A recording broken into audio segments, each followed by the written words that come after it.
Welcome to the Reddit Chronicles. Today we will be reading from True Off My Chest. Our first post is by Few Ads. Lost my best friend over her trying to charge me insane rent. I, 32F, had a best friend, 32F, for 7 years. We met teaching English in Thailand and were roommates. I was even the maid of honor at her wedding. My friend, let's call her Sarah, is starting an Airbnb llama farm yoga retreat, and before I met my partner 2 years ago, had always said she would love for me to work with her. My partner and I had plans to get an RV and travel the USA as they work remotely, and I could get odd jobs or teach English online. Well, those plans ended up falling through, and I had the idea to call my friend up and see if she still wanted help on her farm. She was absolutely delighted, and said multiple times how badly they needed the help. They were planning on building a 320 square foot container home to rent out as an Airbnb. I asked several times how much rent would be, and she said little to nothing, and that they needed help to get the place off the ground more than they needed rental revenue. She emphasized that they probably wouldn't be able to pay me a whole lot, but that practically free rent would be on the table. My partner was excited about this because they work a decent job that keeps us comfortably secure, not wealthy by any means, and was down to move to the farm for free living expenses so we could save a lot of their salary. We decided to go visit Sarah and her husband at their farm about a month and a half before we were supposed to move there. My partner had never met them, and also nailed down rent and salary numbers. We stayed there for 4 days, and everyone was getting along really well until the last day when they decided to present their offer. They were going to pay me $40K a year, take $10K of that as a housing stipend, which they could write off on taxes, leaving me with a $30K salary, and then on top of that charge me an additional $850 a month in rent plus utilities.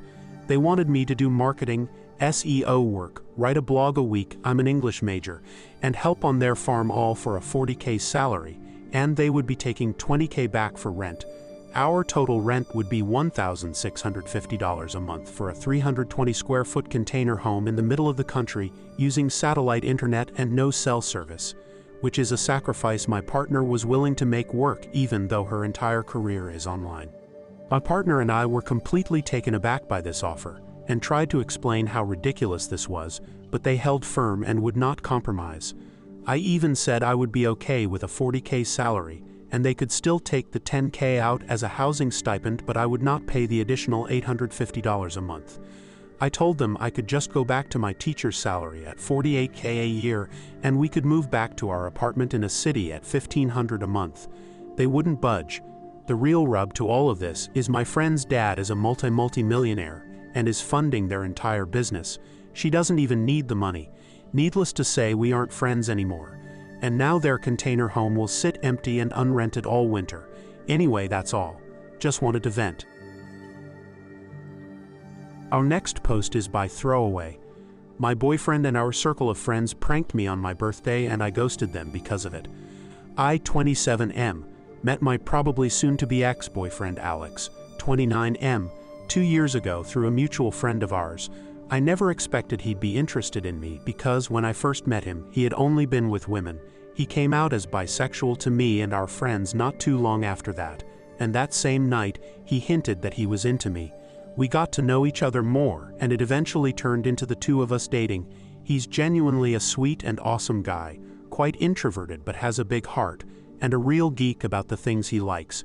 I thought he'd be the one I would be marrying and all that, but I'm thinking that's not going to happen anymore. Last Monday was my birthday, and I went home early from work so that Alex and I can go out and enjoy ourselves. I told him earlier that day that I would go home early. When I opened the door, I was greeted by him laying on our couch while a woman I didn't know was on top of him. They were fully clothed, by the way. I was basically paralyzed and couldn't react at all. He eventually saw me and had a surprised look on his face, but he also looked like he was trying to hold his laugh in. The woman also looked like she was about to laugh as well. I also started to hear chatter from the kitchen and in our bedroom. Alex then shouted, "You guys can come out?"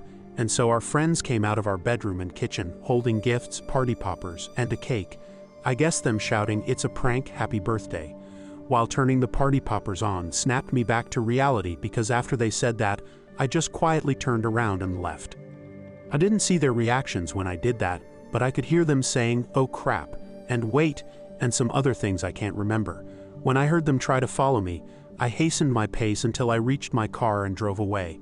While driving, my phone started to get bombarded by texts, calls, and messages from my boyfriend and our friends. When it got too distracting, I just turned off my phone and went to a hotel that's far enough from my place.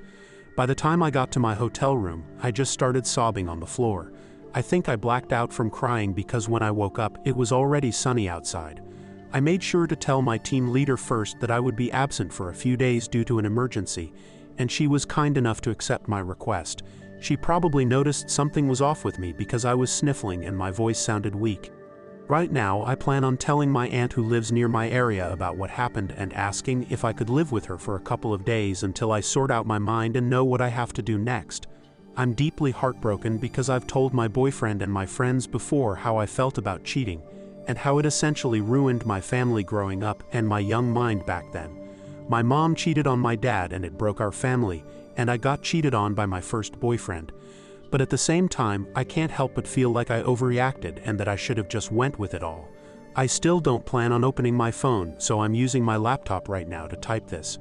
I don't know how to face and respond to them all after all that has happened. Maybe some time away from them will help, I hope. Our next post is by Much Garden. I want an abortion and a divorce. I came to this sub because I want to tell this to somebody, and it seems that I can only keep it to myself. I cried for several hours. I am very scared and tired, so I think I will be rambling. I just want to put this somewhere, and my husband and his family don't know English, so this place makes me feel safe. I learned that I am pregnant this morning. I don't know how long that has been. I told my husband the next moment I knew. He was happy. He told me he was glad. He was very happy when he left to meet his parents. I opened my door today to my mother-in-law and him. He did not tell me she would come, and he knows I don't do well with unannounced visitors, especially of that importance. It was her second or third time on our apartment, but she acted like it was hers. She ordered me to sit, and I felt so anxious. My heart was beating so fast, it all felt so unsafe. I kept looking at my husband, but he never looked me in the eyes. He was looking at the floor or at his hands. His mother demanded a paternity test right after congratulating me. It felt so awful. She didn't say anything rude or bad, but it felt like she did. It felt like she called me a prostitute. I was shocked, and I kept trying to get my husband to look at me, but he would not. She noticed and ordered me to look at her, and that her son would not help me. It felt so scary. She started to threaten me with lawyers that are friends with their family. She told me that if I was smart, I would go with her to the clinic tomorrow, and this will all be over with. It felt so awful. It felt like I was completely at the mercy of this woman. It felt like she could just grab me and put her hands inside me herself, and my husband would not protect me. And the most disgusting of all, it felt like she somehow did that.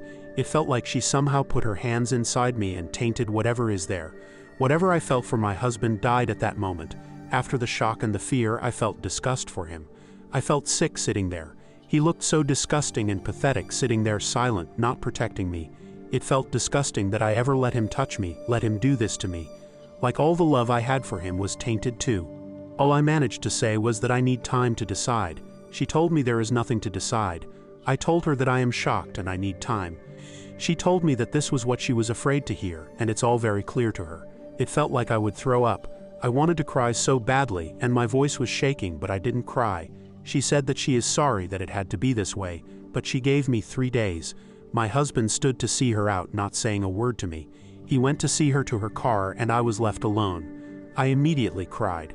I felt so scared. I felt like they could barge in and just take it out of me if they wanted, like they thought so little of me. Did my husband always think that I was cheating, or did she? Did they always look at me and thought that I am unfaithful? Several times I almost threw up because I was crying so hard. Why didn't my husband protect me? This is not who I married. The last time I felt so unsafe was when I was in my parents' home, and I vowed that I would never feel this way again. I married him because I felt like he could protect me, and he didn't. I still feel sick and disgusting for letting him touch me, for being pregnant by him. When I heard him come back, I locked the door to the bathroom, and I have been there ever since, crying. He didn't say a word to me. I am waiting for him to fall asleep so I can fall asleep on a couch we have in the kitchen. I don't ever want to be in the same bed with him again. I may not be thinking clearly, but I want a divorce.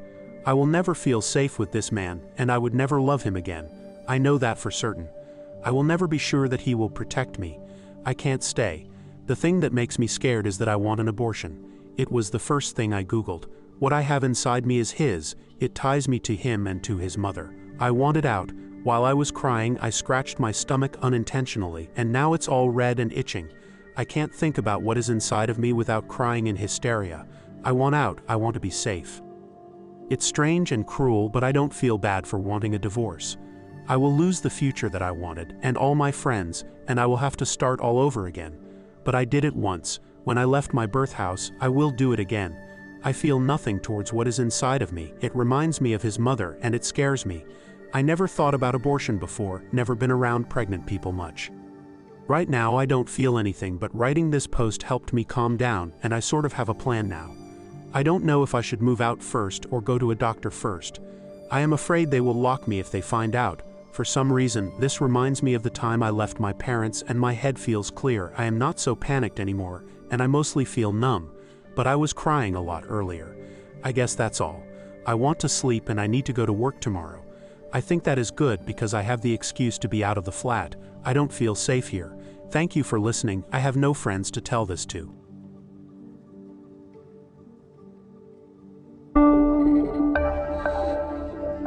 Thank you for listening to the Reddit Chronicles. Follow for more content.